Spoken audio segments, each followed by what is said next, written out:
কানাইঘাটের মমতাজগঞ্জ বাজারের বিশিষ্ট ব্যবসায়ী ফয়সল আহমেদের দোকানে দুর্ধর্ষ চুরির ঘটনা ঘটেছে। হাতুড়ি দিয়ে টিন খুলে চোরের দল দোকানে প্রবেশ করে প্রায় 1,77,000 টাকা নিয়ে যায়।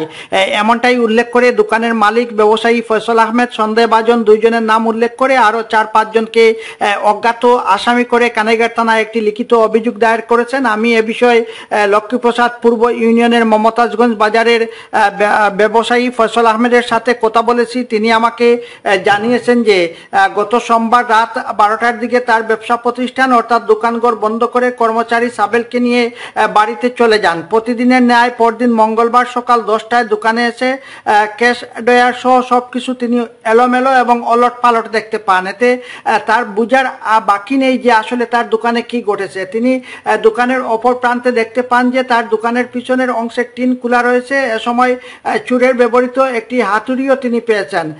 এ থেকে ফয়সল আহমদ ধারণা করছেন যে এই হাতুড়ি ও অন্যান্য হাতিয়ার ব্যবহার করে দোকানের টিন খোলা হয়েছে এবং এই স্থান দিয়েই মূলত চোরেরা প্রবেশ করছে। তো এ বিষয়ে আমি ফয়সল আহমেদের পাশাপাশি বাজারের আরও কয়েকজন ব্যবসায়ীর সাথে মোবাইল ফোনে কথা বলেছি। তারাও আমাকে জানিয়েছেন যে মমতাজগঞ্জ বাজারে আসলে এটি একটি বড় ধরনের চুরির ঘটনা ঘটেছে, যার কারণে ফয়সল আহমেদের দায়েরকৃত অভিযোগের সাক্ষী হিসেবে বাজার পরিচালনা কমিটির নেতৃবৃন্দ সহ ব্যবসায়ীগণের নাম রয়েছে। এছাড়াও এখানকার বেশ কয়েকজন আমাকে জানিয়েছেন যে ফয়সল আহমেদ স্থানীয় মমতাজগঞ্জ বাজারের একজন পুরানো ব্যবসায়ী। তিনি দীর্ঘ 25 বছর থেকে লাখ লাখ টাকার ব্যবসা অর্থাৎ এখানে ব্রাইটিজ ও বুসিমালের ব্যবসা করে আসছেন।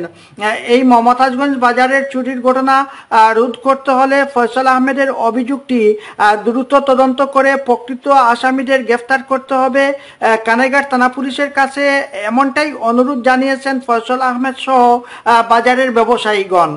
Aminul Islam, desk report.